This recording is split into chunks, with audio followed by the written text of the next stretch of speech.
Hey, greetings, and I hope you all have been having a wonderful week. And I want to thank everyone for tuning into my videos. And I'm sure you're thinking about what the housing market is doing. And I have something that's very important, especially what's coming around because of the end of the moratorium, because of the pandemic.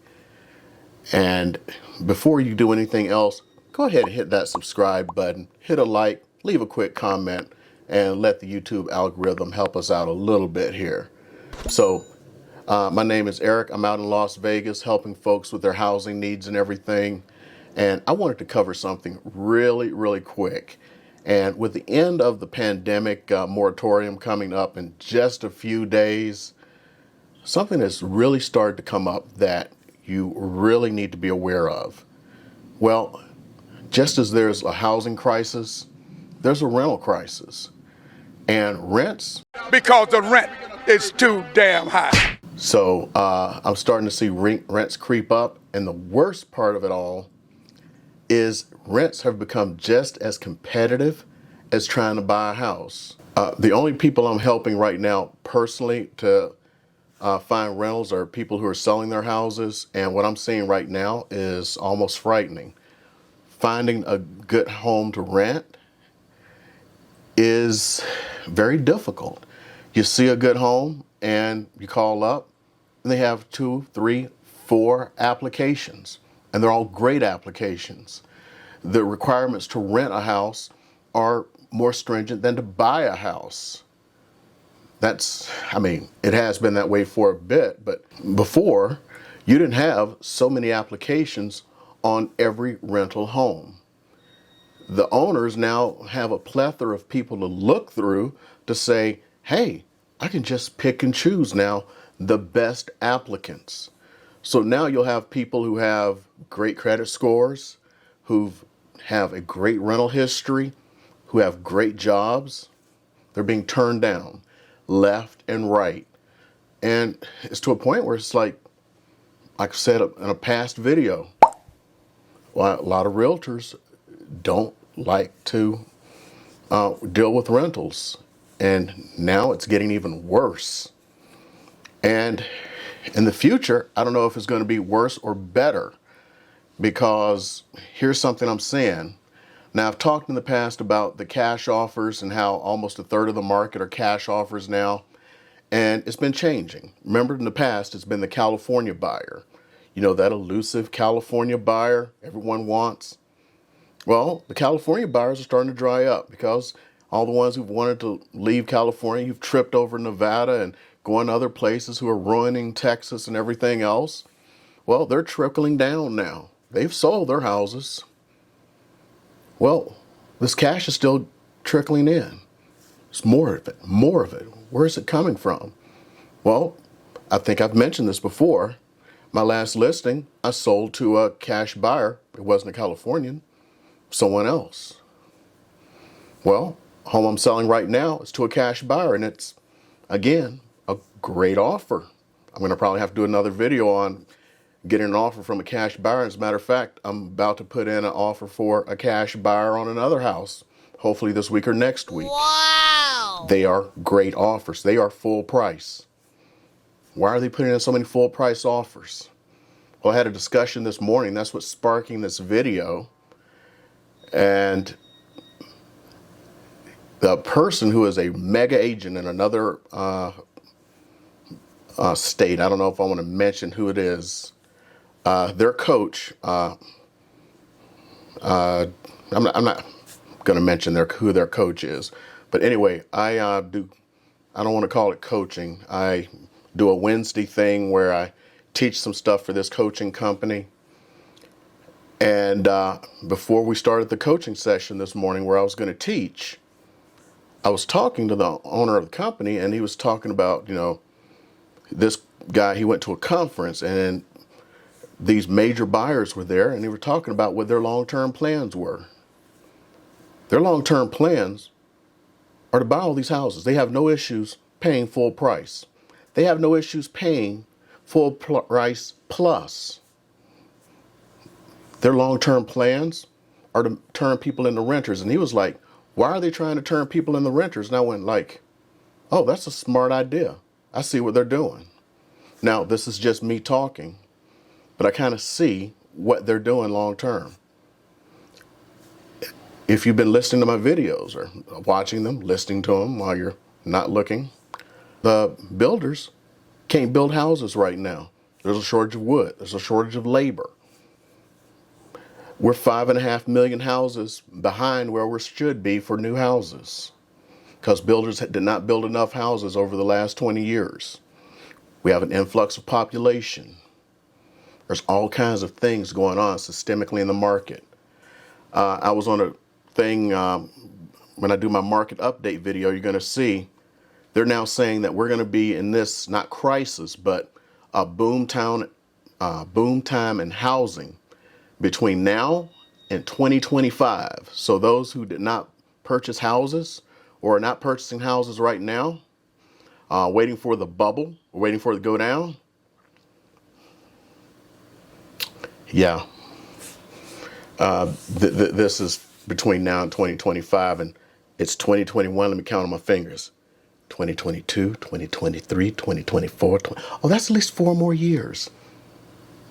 You ready to wait 4 years to get a house? You ready to wait 4 years to continue to pay rent that's about to keep going up? Now let me finish talking to you. These big companies are about to spend billions of dollars to keep buying up these houses and paying full price. And here's why.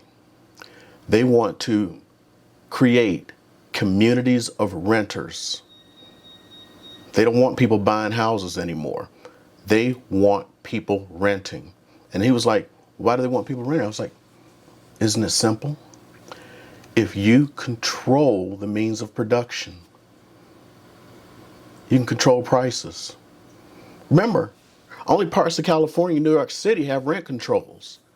So if they can charge whatever they want, they can charge whatever you want. If I buy my house and I own my house, my prices barely go up. What does it go up by? Taxes? A little bit of insurance?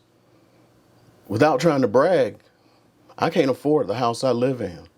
Literally, if I were to try to buy my house right now, I cannot afford to live in it. I purchased my house not at bottom of the market. I wasn't that fortunate, but I bought at a good time. You don't want to know what my mortgage payments are without the insurance and taxes. It's under $1,000. My house is worth way over $500,000. I'm not going to say the amount, but it's way over $500,000. And you got to add a few $100,000. I bought at a good time. If I were to rent my house, my rental payments would be over $3,500. I bought at a good time.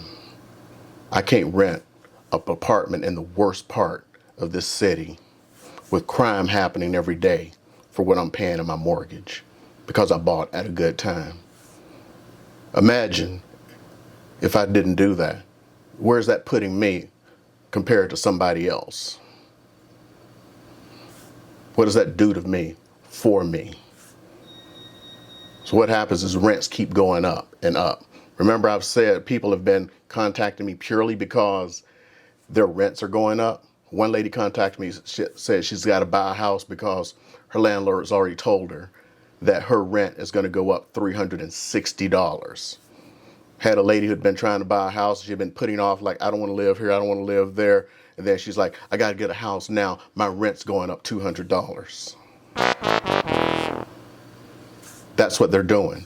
They are putting everybody into rentals so they can jack up the rent because they're going to control the market.